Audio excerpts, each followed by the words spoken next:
Por que é importante enfrentar os momentos ruins da vida?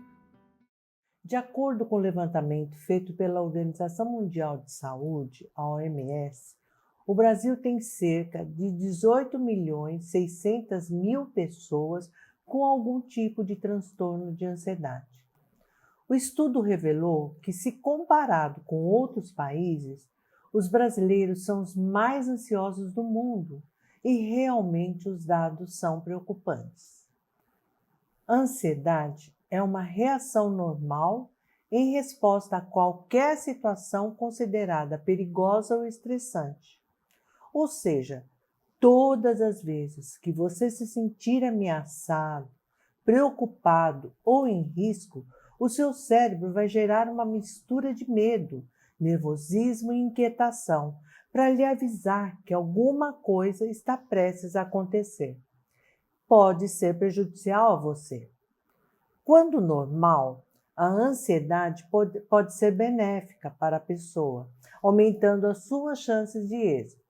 O problema, contudo, está quando os sintomas são intensos, desproporcionais e prolongados. O organismo manifesta sinais como palpitação cardíaca, suor excessivo, tonturas e dores abdominais. Existem outros sintomas, mas esses são os mais comuns. Em alguns casos, as reações da ansiedade podem ser confundidas com medo. Por isso, é preciso saber quais as diferenças para você saber lidar com elas. O medo é quando a pessoa sabe a origem da sua apreensão. É o caso de receio de altura, de andar de moto, de cachorro, por exemplo. A ansiedade é um sentimento difuso ao medo, mas não sabemos a origem dessas sensações. Primeiro, a gente tem que entender que medo e ansiedade são duas faces da mesma moeda. Não dá para dizer que uma pessoa ansiosa não é medrosa. E não dá para dizer que uma pessoa que tem medo não tem ansiedade. Medo e ansiedade é um tipo de reação, de marcação que você tem no cérebro, que está ligada à nossa sobrevivência. Então, por exemplo, existe um sistema e que se chama reação do medo, que é acionado toda vez que a gente está em risco. Por exemplo, eu vou atravessar uma rua. É natural que eu olhe de um lado para o outro. O meu sistema do medo detecta se alguma coisa está em perigo ali. Isso faz com que eu dispare uma substância no cérebro que vai até a suprarrenal. E ela faz com que a suprarrenal descarregue a adrenalina e cortisol. A partir daí, entra em estado de alerta. E vejo qual o perigo e atravesso a rua com segurança. Esse seria o medo. Qual é a diferença de medo e ansiedade? Porque medo e ansiedade é a mesma coisa. A diferença é que, no caso do medo, eu localizo o que está disparando essa reação para me proteger. Então, se estou atravessando uma rua, eu tenho medo que um carro me atropele. Isso é um medo e é real. Quando eu falo em medo, a reação é a mesma. Ela dispara no cérebro um estímulo que vai à suprarrenal, que libera adrenalina e cortisol e faz com que eu possa me alertar e fugir ou me proteger. O fato é que isso sempre ocorre. A diferença é que, no caso da ansiedade, esse medo é subjetivo. Não é uma coisa objetiva. Você tem medo de um chefe. Você trabalha com uma pessoa que você acha que ela não vai com a sua cara. Ou que lhe pede coisas demais, ou é uma pessoa muito destemperada. Então, você tem um receio em relação a ele. Só que, se você pensar bem, qual a probabilidade desse chefe te matar? Botar em risco a sua vida? Quase nenhuma. Então, na realidade, ansiedade é quando o medo não é concreto de risco de vida, quando é o medo subjetivo. A maioria de nós hoje tem um medo subjetivo de coisas. Uma pessoa muito ansiosa, ela tem medo do futuro. Será que vai dar certo? Será que eu vou conseguir ganhar um dinheiro para pagar a prestação? Será que eu vou viver o tempo para usufruir isso tudo? Isso é ansiedade. É a mesma coisa. Só que eu tenho um objeto concreto, medo de um cachorro, e o outro eu tenho uma sensação, tipo assim, será que eu vou dar certo na vida? É uma ansiedade, mas é um medo. Medo e ansiedade não tem como você separar. Em compensação, o estresse, que também está ligado nessa onda, é uma reação bioquímica que ocorre. É essa reação que faz a liberação da noradrenalina, da adrenalina e do cortisol, o estresse. Se você medir as consequências bioquímicas do corpo, juntam medo, ansiedade e estresse. O estresse gera reações bioquímicas no nosso corpo. O interessante é que, em geral, o medo é de uma coisa imediata. Isso me dá um estresse agudo, uma reação aguda e ansiedade como uma coisa subjetiva. É uma coisa que tende a ser crônica.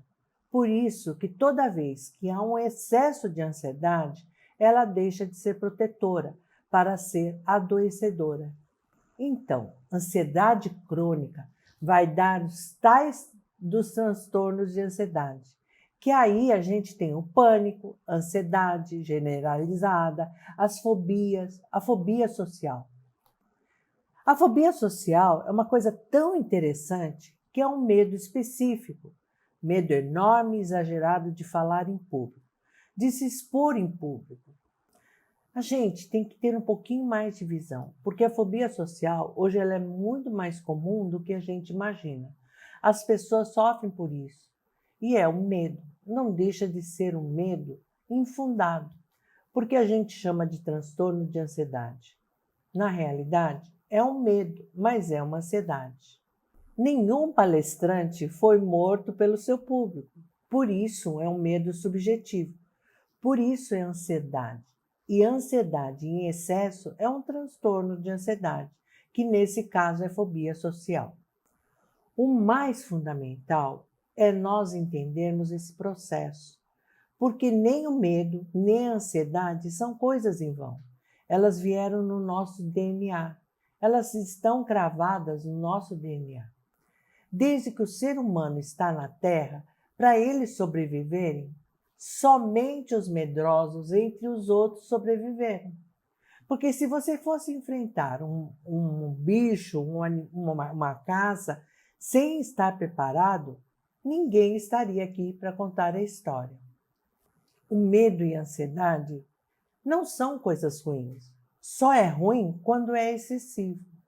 Tem alguns pensamentos que são fundamentais. Primeiro, não negar que você tem medo, mas saber que todo medo, se você não enfrenta, ele cresce. Então é simples. Tá com medo? Vai com medo, mas vai. Porque tem hora que ele cede. Não tem como. Ele vai ceder. Enfrentar. Mas enfrentar não é aquele enfrentar que eu vou enfrentar um animal.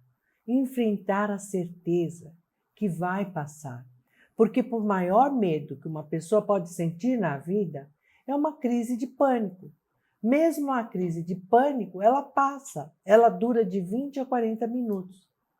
Não ter medo das coisas ruins que virão pela vida, porque sempre vão ter coisas ruins e coisas boas.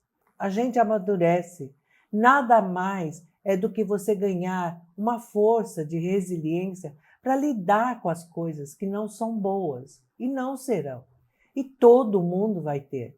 Começar a não achar que aí, será que vai acontecer? Será que vai acontecer? O que vai acontecer? Quando a gente começa a perder essa coisa de querer controlar tudo e aceitar as coisas que chegam e tentar viver da melhor maneira possível, é aprender com tudo que vem. As coisas começam a se clarear muito. É claro que ter atividade física, meditação é fundamental. porque é aquela hora que você limpa o cérebro, que você desativa esse sistema límbico que ativa a liberação da adrenalina e de cortisol.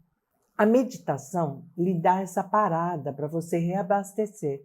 É como se você fizesse um fio terra. Você dá uma calibrada no seu sistema e não deixa o cérebro o tempo todo em atividade, utilizando a respiração, que é fundamental para meditar. Quando você medita, tem uma coisa que eu acho muito boa, é meditar no coração. Não ficar só na respiração, meditar a partir do coração. O coração, ele pode ser ouvido.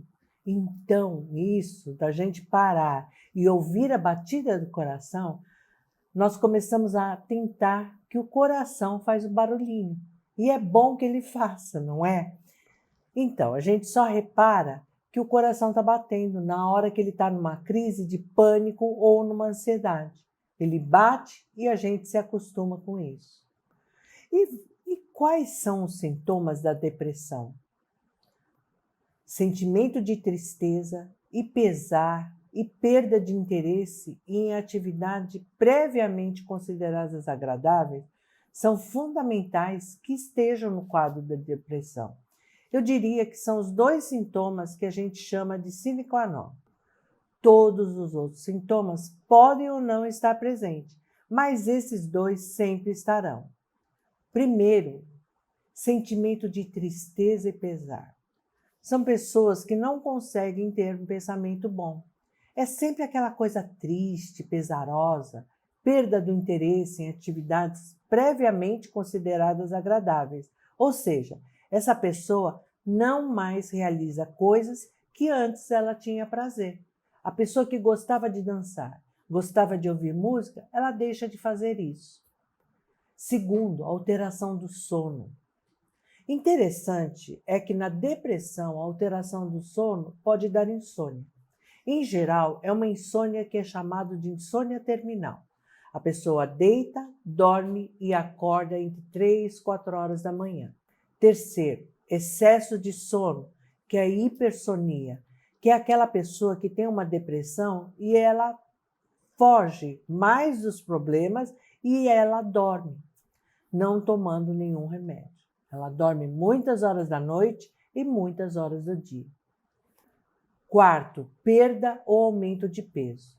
Isso pode acontecer nas depressões mais graves. Em geral, a pessoa perde muito peso, mas é também comum que a pessoa tenha um ganho de peso, porque toda depressão, em geral, vem depois de um estresse prolongado. E o estresse prolongado libera cortisol, e o cortisol tende a fazer com que a pessoa ganhe muito apetite para doce. Então, a pessoa pode ganhar peso nesse estresse prolongado, que vai desaguar na depressão. Quinto, pessimismo obsessivo, relacionado aos acontecimentos negativos pessoais ou familiares, o que configura o estado de humor pessimista. E o que é isso? Nenhuma pessoa com depressão tem pensamentos positivos. Pensamentos são sempre negativos, nunca vai dar certo. Sempre quando recebe uma notícia, ela vê pelo lado negativo. Qualquer atraso de um filho vai ser tido como algo trágico que aconteceu. E isso faz parte, esse pessimismo obsessivo, ou seja, não há espaço para pensamentos positivos. Sexto, sentimento de desesperança e impotência.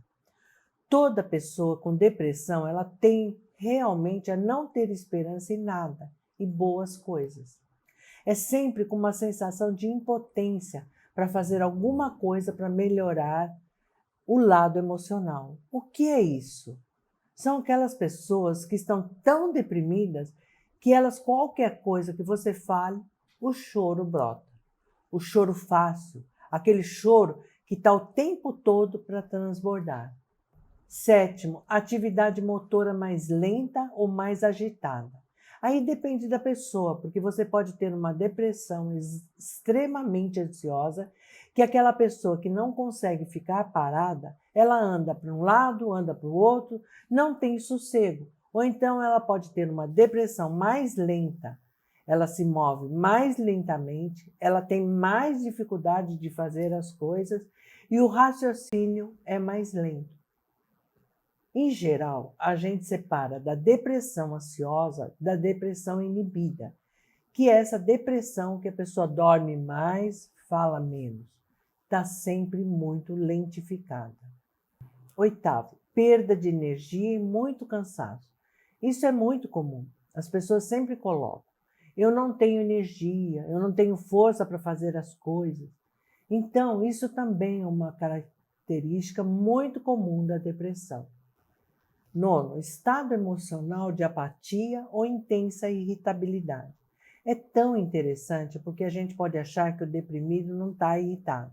Ele está lá quietinho, sem fazer nada, apático, mas a grande maioria tem dentro uma irritabilidade que se irrita quando as pessoas chegam perto, quando as pessoas falam: você devia ir a uma igreja, você devia fazer isso, você devia ler, você devia fazer exercício. Isso causa profunda irritabilidade no deprimido, porque ele realmente se vê incapaz de fazer isso. Seu pensamento está todo voltado para uma incapacidade. Então, quando a pessoa chega falando até numa boa intenção, ele vê isso como se fosse assim: ele não tem noção do que eu estou sofrendo. E o que ele faz? Fica muito irritado. Então, não é incomum, eu diria até que é comum, ver uma pessoa deprimida extremamente irritada, uma dificuldade de atenção, concentração e memorização. Por quê? Simples. Se você tem um cérebro depressivo, ele está inundado de pensamentos negativos. Então, aqueles pensamentos ficam obsessivamente se repetindo e isso faz com que a pessoa não consiga prestar atenção em outras coisas, que não sejam coisas negativas. E isso acaba fazendo com que a pessoa não concentre, não tenha sua atenção focada e acabe prejudicando a memorização. O que não pode acontecer é um deprimido ficar vendo coisas ruins o tempo inteiro. Isso só piora. Então, assim, nada de repórter, nada de jornais. Por favor, dê sempre preferência. Se ele quiser ver alguma coisa, que seja um documentário, que seja por alguma coisa boa, que seja a vida dos animais do lado bom, é claro. Uma coisa que fala de pássaros, de florestas ou comédia, mas nunca coisas que levem para mais pensamentos negativos. 10º, perda da autoestima e sentimento de culpa sem motivo. Todo deprimido tem uma visão de si próprio muito ruim. Não tem uma autoavaliação. A autoestima da gente é a própria autoavaliação que a gente faz da gente. Um deprimido se vê uma pessoa incapaz, frágil, sem coragem, sem condições físicas, psíquicas e psicológicas para mudar a sua situação. 11º, uma coisa muito comum é o pensamento sempre relacionado à culpa. O deprimido, ele tem culpa até do que ele não fez. Ele tem culpa até de pensar algo negativo em relação a outra pessoa. Então, isso também é uma característica. 12º, redução ou perda de desejo sexual muito comum acontecer. Por quê? Primeiro, que você tem um excesso de cortisol. Você tem uma baixa de metabólicos produzido no cérebro, como serotonina, a dopamina. Em geral, as depressões que cursam com uma baixa de dopamina têm essa falta do desejo. 13º, pensamentos recorrentes de morte, suicídio. Isso também é muito comum. O deprimido, ele tem esse pensamento. Não é que ele queira, é como se fosse um pensamento intrusivo. E ele, muitas vezes, começa a pensar no seguinte sentido: se eu deixar de viver, vou deixar de sofrer, o que não é verdade. Mas ele pensa assim. E muitas vezes, se a depressão não é tratada, ela evolui para um desespero de deixar de sentir todas essas características. 14º, tornar realmente um risco de tirar sua vida sempre para o desespero. O suicida não tira a vida, porque ele tem alguma ideologia, vai morrer por aquilo. Ele tira para deixar de sentir tudo isso que ele está sentindo. Depressão tem tratamento, depressão tem cura. Existem depressões que estão dentro da bipolaridade e têm uma marcação genética muito maior.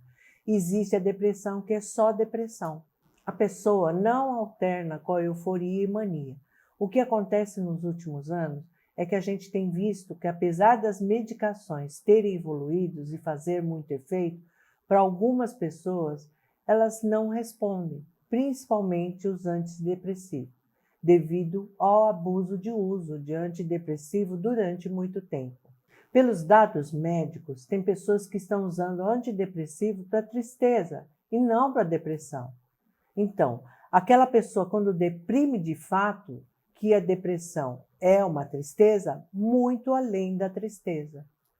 Na depressão, eu tenho uma mudança tão radical de corpo que eu deixo de dormir, aumenta ou diminui o apetite. Eu tenho marcações físicas muito importantes, como eu também mudo a minha maneira de pensar, eu passo a pensar sempre de uma forma negativa e a espiritualidade vai ficando incapacitada de ser exercida. A espiritualidade tem a ver com a fé, e se eu não penso nada de bom, como é que eu vou exercer a minha fé? Que a fé tem a ver com a esperança, com possibilidades de acreditar num momento melhor. Existem pessoas usando antidepressivo para emagrecer, antidepressivo para dormir, ou quando perde um namorado. As pessoas estão usando remédios não para uma depressão, mas para as dores naturais da vida, as tristezas naturais da vida, que são necessárias para a gente criar a nossa resiliência, para fazer o nosso aprendizado. E isso tem acarretado um número cada vez maior de quadros de depressão. Fazer uma atividade física é muito importante, porque ela tem um efeito antidepressivo. Mas não é uma atividade física de eu ir lá fazer uma musculaçãozinha. Primeiro, você cria um hábito. E tem que esse hábito ter de 3 a 6 meses para você ver o efeito. De você estar naquela coisa de melhorar a circulação sanguínea. Não é coisa de estética, é coisa da funcionalidade de movimentar o corpo. Pode ser dança, pilates, pode ser corrida, pode ser bicicleta. Quer dizer que eu tenho que ter esse corpo em movimento para dar esse efeito antidepressivo. E é muito importante ter um vínculo espiritual. Eu não falo de religião, eu falo de espiritualidade. É fazer essa coisa do seu relaxamento, da sua oração, da sua prece, que você tire 10 minutos por dia para fazer isso. Então você tem que se juntar com todos os outros fatores, além de uma excelente alimentação, além de você reduzir o açúcar ao máximo, porque o açúcar, assim como o álcool, tem um componente depressivo. Açúcar e álcool é açúcar líquido. Você inflama todo o organismo e inflama também o cérebro, a área que produz os antidepressivos naturais. O tímido é uma pessoa, ele gostaria até de interagir socialmente, ele gosta da coisa social, mas ao mesmo tempo ele tem um pensamento que faz com que ele fique assim. Será que eu vou agradar? Será que não vou agradar? O que aquela pessoa está pensando de mim? Será que vai pensar que eu estou falando a coisa certa? Será que eu dei a deixa certa? Será que a pessoa me interpretou certo? Então ele fica o tempo todo preocupado. O que o outro vai pensar? E isso dificulta muito a interação dele. Mas ele gosta de interação, mas ele acaba não fazendo por conta desse pensamento que é muito autocrítico. No fundo, o tímido é um grande crítico dele mesmo. O introvertido já é um pouquinho diferente. O introvertido é uma pessoa que tem todas as condições para interagir e faz isso com uma maestria. Não tem o menor problema de fazer, mas ele prefere não interagir. O introvertido, ele não fica pensando o que vão pensar dele ou não. Ele curte ficar sozinho. Ele fica sozinho numa boa. Não tem problema nenhum. E não ter a menor dificuldade. Isso é a grande diferença do tímido e do introvertido. A timidez é uma coisa muito complexa. E pode ser uma coisa genética. Geralmente, quando vai se ver, existem mais pessoas tímidas na família. Pai, mãe, avô, avó. Ou a própria criação, as suas vivências. Quando você passa por situações muito traumáticas na infância e na adolescência. Isso faz com que a timidez torne uma maior importância para a sua vida. E esse medo de interagir, causada pela timidez, tem que ser dessensibilizada. Ela tem que aplicar técnicas de mudança para você tirar esse pensamento, sair desse patamar. Os sentimentos de medo e ansiedade que estamos vivenciando nesse período afetam negativamente o campo energético vibracional, produzindo desequilíbrios. Podemos associá-los a algumas sensações no nosso corpo, tais como fadiga, confusão mental, insônia, pesadelos, irritabilidade, compulsão por alimentos, sensação de aperto na região do tórax e dores musculares. É claro que, antes de tudo, devemos descartar que essas sensações não estão relacionadas com alguma doença. Por isso, é sempre bom consultar um médico também. E à medida que o tempo passa, os desequilíbrios energéticos podem se acentuar, tornando-se mais graves no corpo físico, prejudicando o bem-estar e a qualidade da vida. A terapia Reiki auxilia no restabelecimento da energia do indivíduo, promove sensação de relaxamento e bem-estar, que podem ser experimentados logo na primeira sessão e são acentuados ao longo do tratamento. A energia Reiki atua em nosso campo energético, promovendo o desbloqueio dos canais energéticos, desintoxicando as energias nocivas ao nosso estado mental e emocional, aliviando tensão emocional e dores musculares, reduzindo também a pressão sanguínea, liberando sentimentos e emoções presos. E, com isso, aumentando a criatividade e da clareza mental para as resoluções do cotidiano, melhorando a qualidade do sono e promovendo um sistema imune, ativo e livre para funcionar de forma mais fluida.